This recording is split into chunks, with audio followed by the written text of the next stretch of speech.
안동교구에서 주로 청소년과 농촌 사목을 하는 박지윤 신부는 본당을 방문할 때마다 한숨소리가 들려온다고 말했습니다. 무엇이 힘드냐라고 여쭤봤을 때 똑같은 대답은 이제는 아이들이 없습니다라고 이야기를 하셔요. 그리고 동시에 아이들과 함께 동반해 줄 교리교사들이 없습니다라고 이야기를 하십니다. 이처럼 교구 내 주일학교 운영 자체가 점점 더 힘들어진다라는 것은 그때 분명 체감했던 내용이고요. 지난 6월 인구 국가 비상사태를 선포한 정부. 국내 대표적인 인구경제학자인 이철희 교수는 정부 발표가 저출산 대응에만 초점을 맞췄다고 한계를 지적했습니다. 현재 인구수로 유지되고 있는 사회 인프라가 지속되려면 어떤 방법이 필요한지 고민이 빠졌다는 겁니다.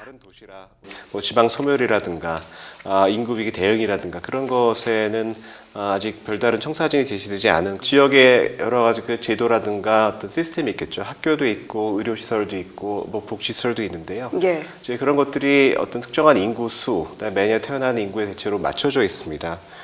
근데 한국 같은 경우에는 그게 뭐 낮을 뿐만이 아니라 굉장히 빠른 속도로 줄고 있기 때문에 그러한 그 여러 가지 인프라가 지탱하기가 굉장히 어려워요. 이철희 교수는 한국의 불평등 지수가 빠르게 높아지고 있다면서 청년이 미래를 부정적으로 전망하고 출산을 기피하고 있다고 짚었습니다.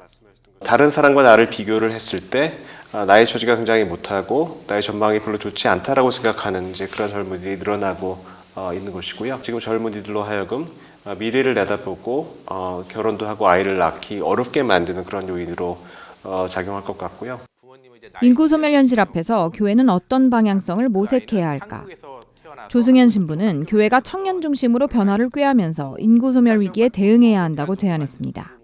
인구 소멸 자체가 어떻게 보면 이제 교회의 변화의 시기일 수도 있을 것 같습니다. 우리 교회가 조금 더 청년의 중심으로 좀 변화됐으면 좋겠다는 생각이 많이 들고요. 특히 이제 20대, 10대뿐만 아니라 30대, 40대에 대한 사목도 우리가 좀 고민해 볼 필요가 있지 않을 건가 생각해 봅니다.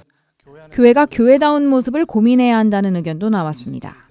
우리가 우리다운 모습으로 살다 보면 오히려 그게 더 큰 사회적 파장을 일으킬 수 있지 않을까라는 생각을 해보게 돼요. 신앙인으로서 어떻게 살아가고 있는지를 돌아보다 보면 우리가 작아지는 교구지만 그 안에서 조금 더 긍정적인 시너지 효과를 낼 수 있는 부분들이 분명히 있을 거라고 생각이 됩니다. 인구 변화 상황에 맞게 교회가 사목 대상을 세분화하는 방법도 제시됐습니다. 돌봐야 될 어르신들이 많아지면 그분들을 전담으로 하는 이제 사목부가 생겨날 필요도 있겠다. 활동이 불가능한 이제 요양원 혹은 가정에서 돌봄을 받고 계시는 분들에 대한 사목을 좀 마련하는 게 좋겠다. 특별 대담 인구 소멸 교회는 어떻게는 오는 25일 오후 5시 시청할 수 있습니다. CPBC 전은지입니다.